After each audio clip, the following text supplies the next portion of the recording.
বন্ধুরা কেমন আছো? আশা করি ভালোই আছো। আমি অহনা রান্নাঘরে এসেছি নতুন একটা রেসিপি নিয়ে। পটল মাছের ঝাল করব নতুন এক আইটেমে। আমি কী কী নিয়েছি সেটাকে দেখাবো। একসঙ্গে জিরে, সর্ষে, কাঁচা লঙ্কা একসঙ্গে বেটে নিয়েছি, পেঁয়াজের কুচি নিয়েছি, টমেটোর কুচি নিয়েছি, আদা রসুন বেটে নিয়েছি, আর কটা সজনের ডাঁটা নিয়েছি, একটা তেজপাতা নিয়েছি, কটা জিরে, গরম মশলা ফোড়নের জন্য নিয়েছি। মাছগুলোকে আমি লবণ মাখিয়ে নেব, অল্প করে লবণ দেব। পটল মাছে লবণ এমনিতেই সমুদ্রের মাছ লবণ থাকে, তাই একটু কম করে লবণটা দেব। পরিমাণ মতো হলুদ দিয়ে দেব।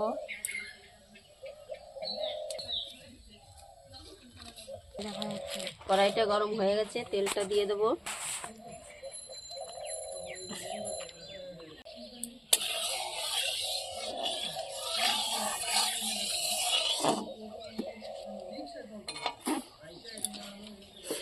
মাছটাকে আমি হালকা ভেজে নেব।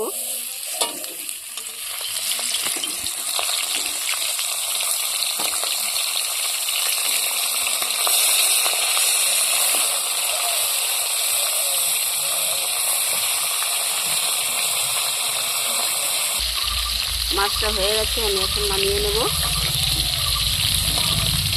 হালকা ভাজা দিয়েছি, হালকা ভাজাই মাছের ঝোলটা ভালো লাগবে। এই মাছের এতে আমরা পটল মাছ বলে থাকি, তোমরা কী মাছ বলো কমেন্ট করে জানিও।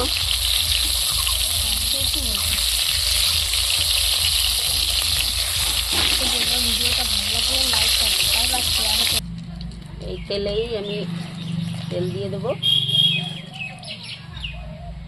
তেলটা গরম হয়ে গেছে, ফোড়নে দিয়ে দেবো আমি পেঁয়াজের কুচিগুলো দিয়ে দেবো।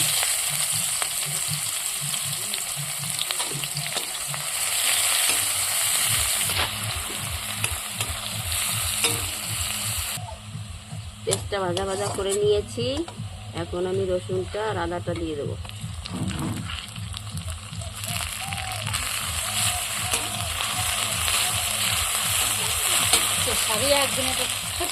সর্ষে বাটা, জিরে বাটা আর কাঁচা লঙ্কা বাটা একসঙ্গে করেছিলাম, দিয়ে দিলাম।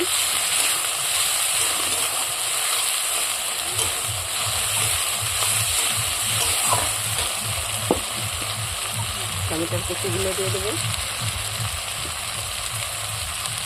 পরিমাণ মতো হলুদ দিয়ে দেবো, পরিমাণ মতো লবণ দিয়ে দেবো।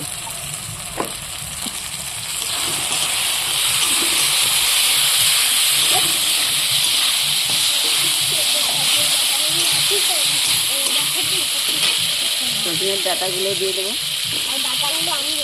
একটু কষিয়ে নেব মশলাটাকে।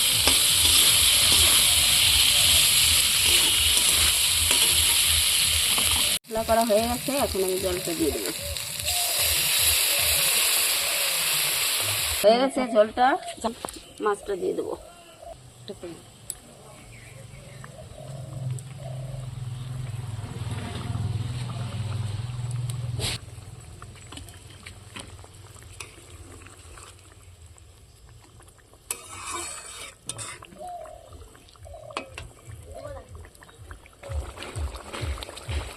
গরম মশলাটা দিয়ে দেব।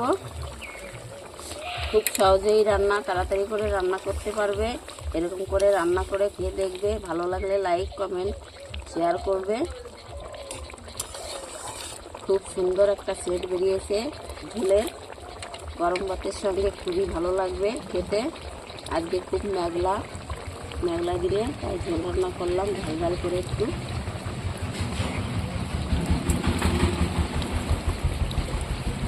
কাঁচা লঙ্কা পাতা দিয়ে দিলাম গোটা।